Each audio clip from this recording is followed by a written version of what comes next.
pour la première fois dans l'histoire.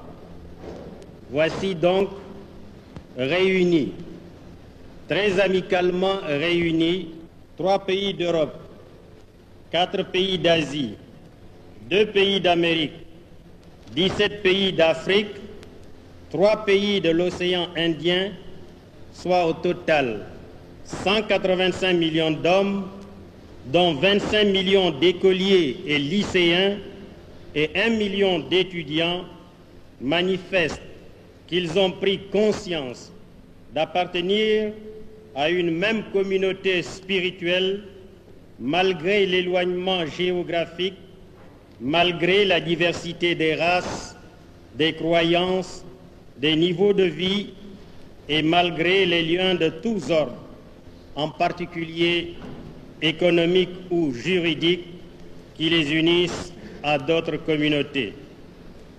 Ainsi, un état de fait établi depuis plusieurs siècles, la francophonie, puisqu'il faut l'appeler par son nom, a abouti depuis quelques années, et cela tout naturellement en raison de l'évolution du monde, à la prise de conscience collective volontairement conçue et volontairement poursuivie. Nous rejetons solennellement tout ce qui pourrait ressembler à une sorte d'impérialisme culturel.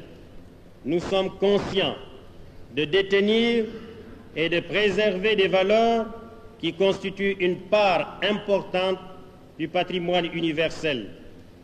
Sur le plan pratique, vous aurez à étudier le projet de la création d'une agence de coopération culturelle et technique entre pays francophones.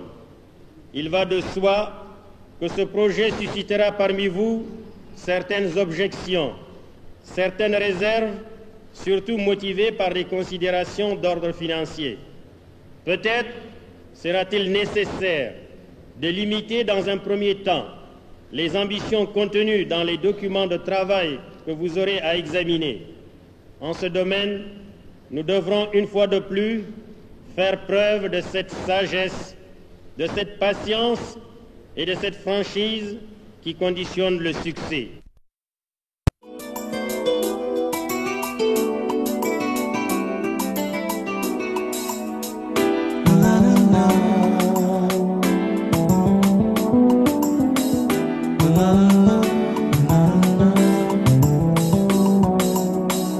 De notre histoire, qu'as-tu retenu pour demain?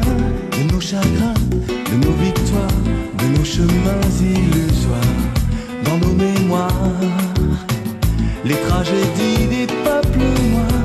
Il y aura-t-il un chant d'honneur pour tous mes frères et sœurs? Je me suis souvent trompé, je suis souvent tombé, et pour me relever, j'ai dû repenser mes idées, devoir toujours lutter, ne pas cesser d'y penser, affronter tous les dangers. Et pourtant j'ai souvent douté, trouver l'amour, je n'ai jamais croisé le mien. Trop de chagrin, quelques victoires sur des chemins illusoires. Dans ma mémoire résonnent les cris des gens d'ici. J'en oublie toutes mes envies, pour eux je donnerai ma vie. Moi, fils de Cornelia et de François,